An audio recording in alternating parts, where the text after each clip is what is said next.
Hey guys, what's going on? It's your boy Bowser Jr. Fan 13, and I've got to make an announcement. I'm officially bringing back the Let's Plays this year, and this is for a special occasion because, well, there's a certain video game franchise that I really want to discuss, and it's very important that I address it. So, it's no secret that I am in love with video games. Like, there's so many games that I just am so obsessed with. Like, my channel is written with video games all over, so it's not a secret.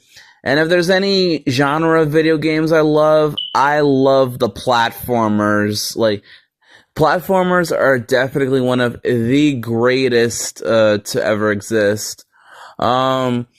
And there are many platformers to choose. You got your Crash Bandicoots, you got your Kirby's, you got Kid Icarus, or Metroid, or Castlevania. Well, those could be considered Metroidvanias, but still. But there's like 3 platformer games that I am absolutely in love with. Super Mario, because it's my childhood. Sonic the Hedgehog, it was another great one. But between Mario and Sonic, there's one character that I have shown like a strong love and obsession for, because like the character is just so amazing and I just really love their games. And that character is none other than Mega Man.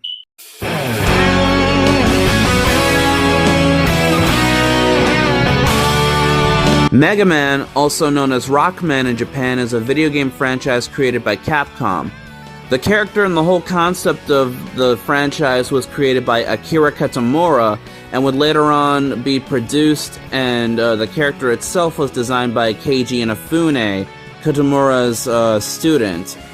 The franchise is very well known and beloved to many of Capcom's fans.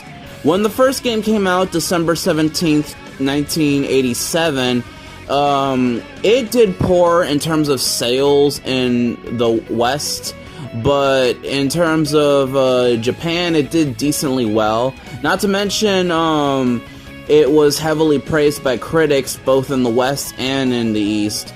So when Mega Man 2 was released, that's when the franchise exploded in popularity, and then from that point on, the series would constantly expand with sequel after sequel, and even new series and timelines and stuff, like expanding the franchise into what we know as it is today. On top of that, Mega Man was so popular, he received so many things.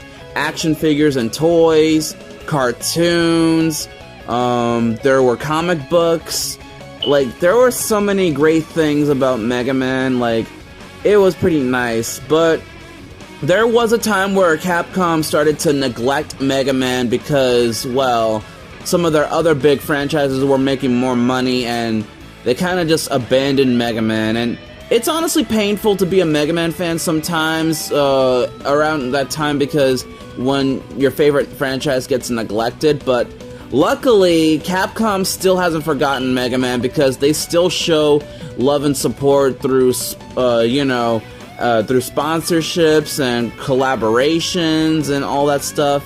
And of course, we're finally getting a brand new game after so many years, so yeah. And on top of that, I've seen a bunch of people started playing Mega Man games. Like, there are several YouTubers, streamers, and VTubers that I'm seeing on YouTube trying Mega Man for the first time, and their experiences, like, just seeing these people experience Mega Man for the first time in their lives, and just, it's awesome. Like, just want to say to anybody who's trying out these Mega Man games, just know, as the fan base, we welcome you with open arms. But anyways, my point is, I wanted to bring up Mega Man because as I'm bringing back the Let's Plays, I wanted to do a whole Mega Man marathon where I would cover all the games in the classic series in celebration of Dual Override coming out. So I thought that would be worth it. So, on top of that, when it comes to my Let's Plays, I'm going to be doing so much. with the whole thing. I'm going to be explaining some of the lore and some of the stories in these games because not a lot of people know the story behind Mega Man, so I'm going to be talking about some information about not just the world itself, but the characters and the bosses as I'm playing through the games. And of course, you know, I'm going to be playing each and every game and just show you my personal experiences, because my experience with Mega Man goes all the way back in 2014 when I first played it on the Nintendo 3DS, and yeah. But yeah, so that's basically what I'm going to be doing. Now you may be wondering to yourself, what Mega Man games am I going to be playing?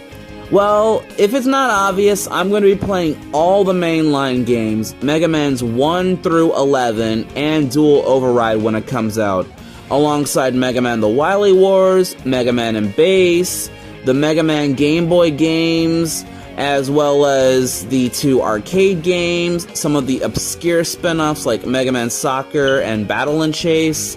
I'm even covering the Japanese exclusives like Wily & Light Rock Board and Mega Man & Bass Challenger from the Future.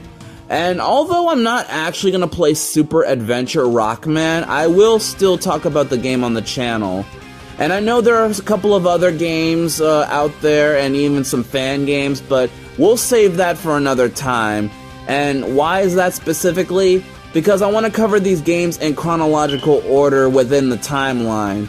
And I'm doing it from my timeline because, well, you see, the thing is, the Mega Man timeline is a little bit confusing because there are constant debates on which game takes place in what part and all that stuff, but luckily, Capcom has stated in an interview, like, when they asked what happened between the events of this game and this game, or is there any answer to that, Capcom said, yes, there are answers to that, but we choose not to give those answers.